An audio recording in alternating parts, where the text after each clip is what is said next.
Galo aqui pelo lado esquerdo, vem bola pra dentro da área, Guilherme Arana, pé canhoto, lançou lá dentro, Vargas subiu, cabeceou, tem rebote, Barbante! Barbante neles, Galo! Histórica! Fortaleza hoje não.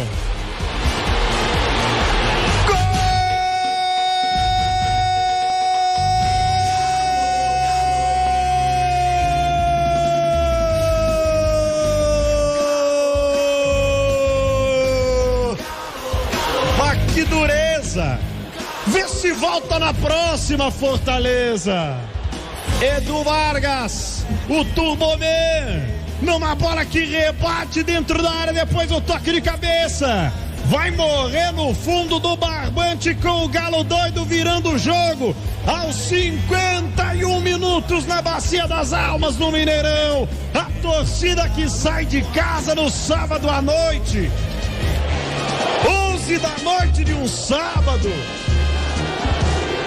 tem que estar aqui no Mineirão para ver uma vitória, para ver raça desse time, e é o que mostra. O Galo vai buscar o empate no último lance do jogo, no gigante da Pampulha. Ele vira de 2-0 para 3-2 no placar. Roberto Abra. Eu falava, noite de São João é para ficar na história do Atlético. A revisão do lance, a linha para definir a posição do Vargas.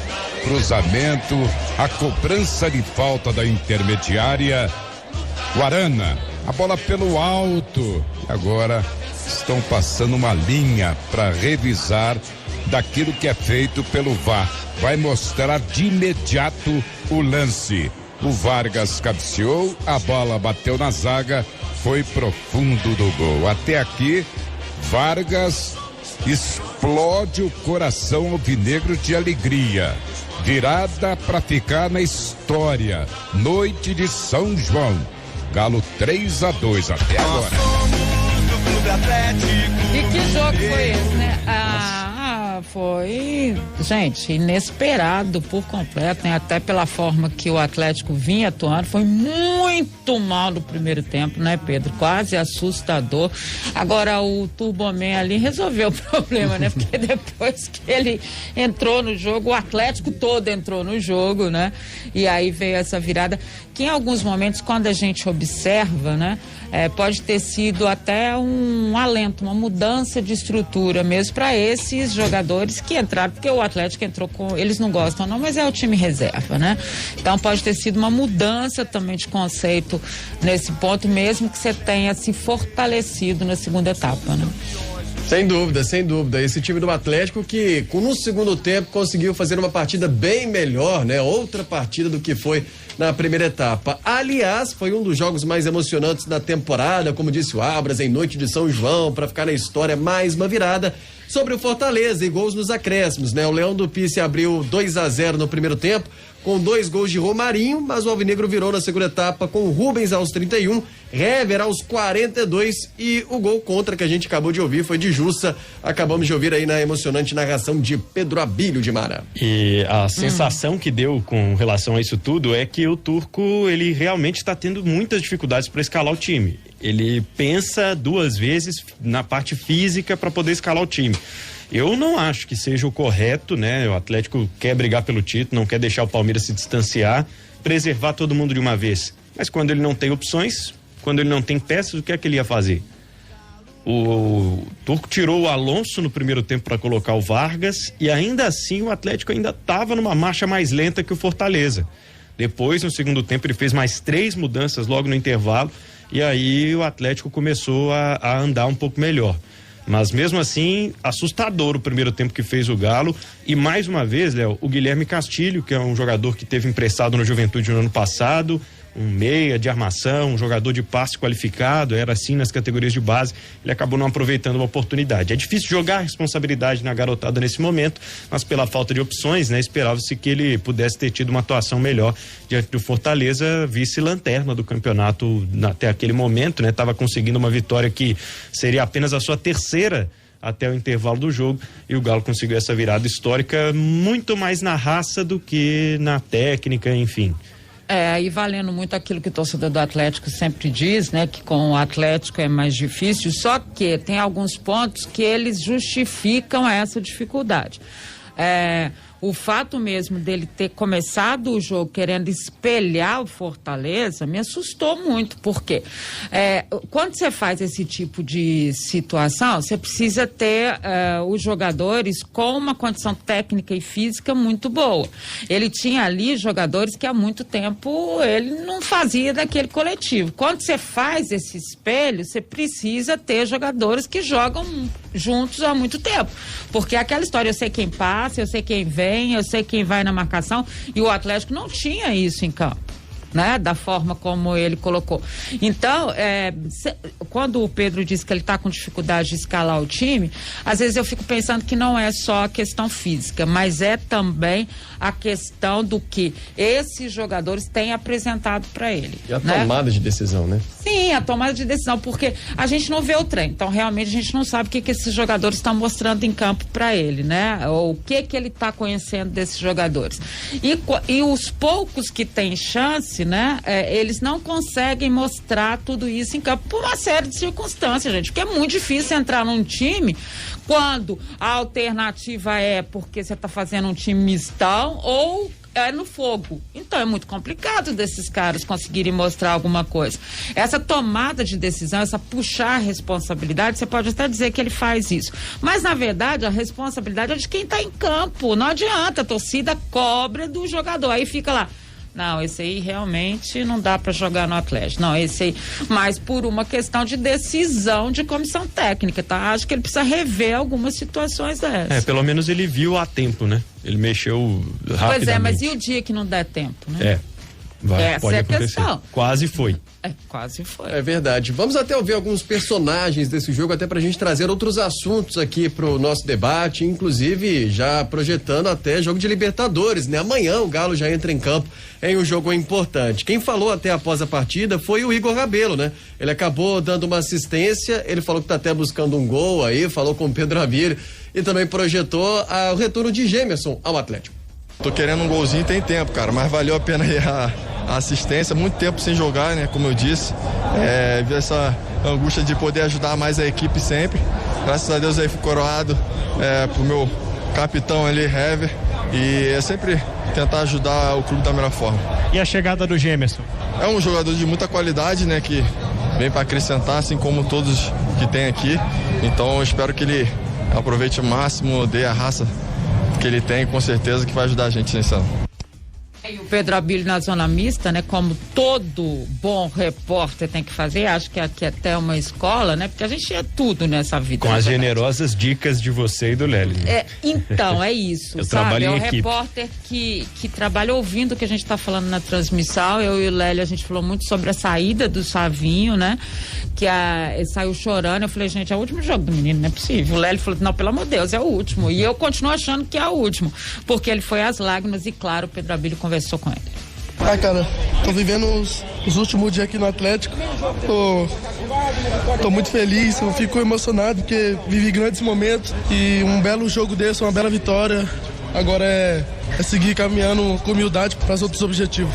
Quantos jogos você ainda deve fazer pelo Galo, Savinho? Ainda não sei, tem que ver com meus empresários e com o Atlético. Aproveitar esses últimos momentos, né? Sim, eu fico feliz, velho, agradecer a esses caras aí por tudo, tamo junto aí. Vale dizer também que o Turco depois na coletiva, né, foi patada para todo lado, né, um chutão, sabe, assim, uns coice na imprensa, sabe, ok, eu também não gosto de treinador meleca não, eu acho que treinador tem que falar, e aí eu tomaria a mesma patada que o repórter que fez essa pergunta tomou, com certeza, porque eu coloquei essa resposta do Turco exatamente porque eu acho isso. Eu acho que você deve começar com o que você tem de melhor e depois, quando você tem uma condição de jogo já definida, aí você faz as substituições e tal. Pra que você precisa sofrer daquele jeito pra depois fazer a virada? Mas eu acho que o Turco não pensa assim, não. Ele está falando con el jornal del lunes, de segunda, cuando termina el juego. Eso no lo sabemos nosotros lo que va a pasar. Entonces la estrategia era que el primer tiempo sea un partido que nosotros tengamos, no sufrir transiciones, y sufrimos transiciones, y tener el control de la bola. Pero bueno, no funcionó. El primer tiro a gol fue gol, y el equipo sintió, el Timmy sintió esa sensación. Después tuvo que adelantar línea, pero la idea era esa, defender bien el primer tiempo y segundo tiempo ganar el juego, pero más que nada pensando siempre en no tener otro jugador lesionado, y hoy terminamos con Calevi y con Vargas otra vez lesionado, ¿no? Tuvimos que usar muchos minutos a jugadores que no estaban pensados hacerlo, pero bueno, sucedió eso. Ahora tenemos que pensar en lo que viene. Pero nada, la vida e o futebol são estratégia. A vezes funciona bem, a vezes funciona mal. Ele reconheceu que realmente funcionou mal, e teve até um colega que perguntou ao Turco, né, falando sobre entrar para defender contra o Fortaleza, com todo respeito ao Fortaleza, e aí ele já entrou falando, não, você não está respeitando o Fortaleza. Então ele demonstrou realmente que queria respeitar o Fortaleza dentro de casa, levou logo um 2-0. É porque ele puxou Fortaleza, né, gente? Foi lá para trás e puxou. Aí, gente, realmente, eu não entendo muito bem, eu tento entender a cabeça do treinador, mas é difícil. E teve mais, né, Di, no questionamento sobre o Rubens. Vamos ouvir o que disse o Turco. Y Rubén hace 2 meses, Boceno nunca faló de Rubén, nunca escuché hablar de Rubén. Nadie lo conocía a Rubén, nadie lo tenía como extremo a Rubén. Nadie de aquí, solamente yo. Entonces no puede falar eso. Yo siempre le doy a Rubén el lugar para jugar, siempre. El que más confía en Rubén soy yo. Entonces nadie lo tenía contemplado en esa posición. Entonces usted está diciendo eso y está faltando a la verdad, no está hablando con la verdad, porque Rubén ha sido muchos partidos titular y me han criticado porque yo lo pongo de titular a Rubén de extremo, y nada, hoy hizo un gran partido, entró porque estaba contemplado que entre con energia para mudar el juego. E aí eu até queria uma explicação, assim, não sei, de Mara ou Pedro, vocês mais por dentro aí estiveram no jogo. Por que esse questionamento sobre o Rubens, né? Enfim, de onde partiu e quando ele diz que parece que ninguém conhece o Rubens, só ele, é isso? Ele explica que, na verdade, enquanto ele lançou o Rubens como lateral esquerdo improvisado, né? Foi no momento de ausência do Arana, ninguém falava do Rubens. Só que no jogo de sábado, o Rubens deveria ter sido titular. O Arana jogou, lógico, mas o Rubens fazendo uma dobradinha. O Rubens é meio campista. E o Guilherme Castilho aqui também, assim, com ele também na vitória contra o Atlético Paranaense lá em Curitiba, por exemplo, o Rubens foi bem quando entrou assim. E o Castilho realmente não estava bem no primeiro tempo. Então a gente achou que o Rubens já devia ter entrado, se não começar jogando, já no primeiro tempo, quando ele colocou o Alonso, colocasse o Rubens também. E aí por isso surgiu o questionamento e essa resposta mais ríspida dele na coletiva. Mas deixa eu só falar uma coisa pro Turco. Adoro o seu trabalho. A questão da gente ter falado durante as últimas semanas, e aí eu tô colocando todos nós jornalistas na questão de uma possível saída dele e tal, eram os resultados que mostravam isso, né? Mas queria te dizer uma coisa, e aí com todo respeito, nós não temos saber que o Rubens joga isso ou joga aquilo. Eu tô dizendo aqui que a gente nem não vai no treino. O treinador é ele. Quem é pago para fazer isso é ele. Então não dá para você virar pro jornalista e falar assim, você nunca falou dele? Eu nunca vi ele jogar, para onde que ele vai? Né? Então esse tipo de situação, eu acho que existe uma diferença muito grande entre o questionamento que o jornalista faz, né, e diz do Rubens. Ele podia ter falado, não, olha, talvez você não acompanhe, não pode acompanhar, né, porque a gente não tá no treino e tal, mas eu tenho feito isso com ele e tal, isso é uma explicação, e não aquela história que vocês nunca questionaram o Rubens. O treinador é ele, né? Então ele tem que vir contar pra gente, olha, gente, o Rubens tá bem, olha, fulano tem sido bem, tá, logo vai achar uma chance. Eu entendo os resquícios de tudo que ele passou, mas é bom que as pessoas tenham clareza naquilo que elas vão fazer, até no próprio relacionamento, né? Naquilo que você fala e naquilo que você espera do outro. Então, muita vontade para falar sobre isso, porque a gente aqui trabalha de uma forma muito clara em relação a tudo isso. Só pra gente fechar o assunto Galo nessa primeira parte, então tô recebendo uma mensagem do velho Abras. Forte abraço, Roberto Abras. Não deve ser o último jogo, não deve ter sido o último jogo do Savinho. Pode ter sido o último no Mineirão, né? Mas sim, ele tá na relação. Acabou de sair a relação do Atlético. Daqui a pouco a gente vai falar com o Gabriel Moraes sobre a viagem do Galo para Guayaquil. Mariano não foi. É a grande novidade na lista. A gente imaginava, né? Mariano vai precisar de um tempo aí, né? Não é uma situação, vale lembrar, né? A morte da mãe e tudo mais. E claro que ele tem, além de uma série de situações burocráticas, tem também a questão do sentimento, né? Do momento que ele está passando. Não tem Zarate, não tem Keno. Segue desfalcado aí o time do Galo. A delegação do Atlético desembarcou ontem à noite lá em Guayaquil, que é uma cidade que fica ali a cerca de 440 quilômetros de Quito. Na chegada lá, pelas imagens, nós podemos ver que os jogadores foram muito assediados pela torcida e principalmente pela imprensa local. Um dos mais procurados ali pelos jornalistas foi o Meia Nacho, que antes de fazer sucesso pelo Galo, também jogou demais lá no River Plate. De acordo com a programação do clube, terá um treino hoje à tarde na cidade, que será o último antes do jogo contra o Emelec. O retorno para BH em voo fretado será apenas na quarta-feira. Um detalhe, Pedro, que tem muita gente perguntando, é a respeito dos protestos que estão ocorrendo lá no Equador. Para quem não está por dentro, desde o dia 13 de junho, a população se mobiliza no país contra a alta no preço dos combustíveis, incluindo os indígenas, que reclamam muito do elevado custo de vida no país. Os movimentos que ocorrem principalmente em Quito já mataram 4 pessoas por causa de confrontos com a polícia. Mas ao que tudo indica, o jogo vai ocorrer normalmente amanhã, a partir das 7h15 da noite. Inclusive, a gente acabou de receber informação de que o Atlético vai ter uma reunião agora com a polícia local, com o Emelec e com a Conmebol para falar sobre segurança. Mas o jogo está marcado para amanhã mesmo.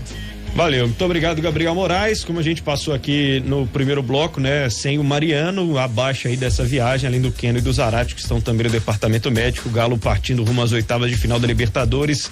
Apenas essa situação social, né? O futebol realmente às vezes parece um mundo à parte. Gabriel segue lá. Isso também, né? Pouco tempo.